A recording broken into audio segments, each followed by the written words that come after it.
పాడేరులో వైభవంగా శ్రీ మోదకొండమ్మ తల్లి జన్మదిన వేడుకలు. పాడేరులో వైభవంగా శ్రీ మోదకొండమ్మ తల్లి జన్మదిన వేడుకలు. మన్యం ఆరాధ్య దైవం శ్రీ మోదకొండమ్మ తల్లి జన్మదిన వేడుకలు పాడేరులో అత్యంత వైభవంగా జరిగాయి. ఈ వేడుకలను పురస్కరించుకుని ఆలయ పరిసరాలు భక్తులతో కిక్కిరిసిపోయాయి. ఆలయ committee chairman Paderu MLA Matsyaraja Visweswararaju దంపతులు తెల్లవారుజాము నుండి ప్రత్యేక పూజలతో ప్రారంభం. వేడుకల్లో భాగంగా తెల్లవారుజాము నుండే అమ్మవారికి విశేష అభిషేకాలు, అలంకరణలు నిర్వహించారు.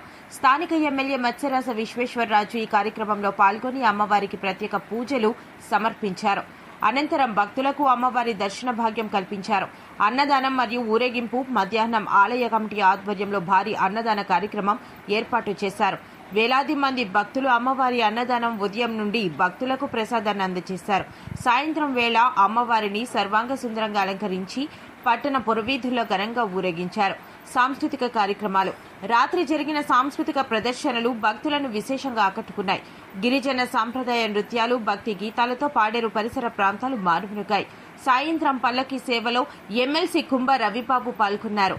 ఈ వేడుకల్లో పెద్ద సంఖ్యలో భక్తులు పాల్గొని అమ్మవారి కృపకు పాత్రులయ్యారు. ఈ కార్యక్రమంలో మాజీ ఎమ్మెల్యే కొట్టగుల్లి భాగ్యలక్ష్మి, ఆలయ కమిటీ సభ్యులు, గిరి కైలాస్ క్షేత్రం ఆలయ ధర్మకర్త కొట్టగుల్లి సింహాచలం నాయుడు, భక్తులు మరియు వర్తకులు, గ్రామ పెద్దలు పాల్గొన్నారు.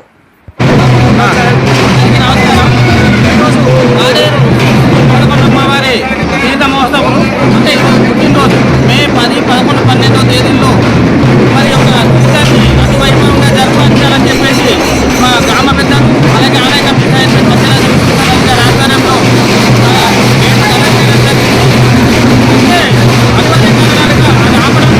ఈరోజు అమ్మవారి జన్మదినం కాబట్టి జన్మదినం వచ్చినటువంటి భక్తులందరూ కూడా అన్ని సౌకర్యాలు కల్పించాలని సంకల్పంతో ప్రత్యేక అలాగే భక్తులకు ఎటువంటి అసౌకర్యం కలగకుండా వాళ్ళకి వచ్చే వారికి సుమారు 5,000 మంది వరకు భారీ అన్నప్రసాద కార్యక్రమాలు నిర్వహించాము. అలాగే ఈరోజు 5 గంటల 4 గంటల నుంచి అమ్మవారి కార్యక్రమం చేస్తున్నాము. మీకు మా వార్తలు నచ్చినట్లయితే మా ఛానల్ ని సబ్స్క్రైబ్ చేయండి, లైక్ చేయండి, కామెంట్ చేయండి. మరిన్ని వార్తల కోసం R9 టీవీ ఛానల్ ని చూస్తూ ఉండండి.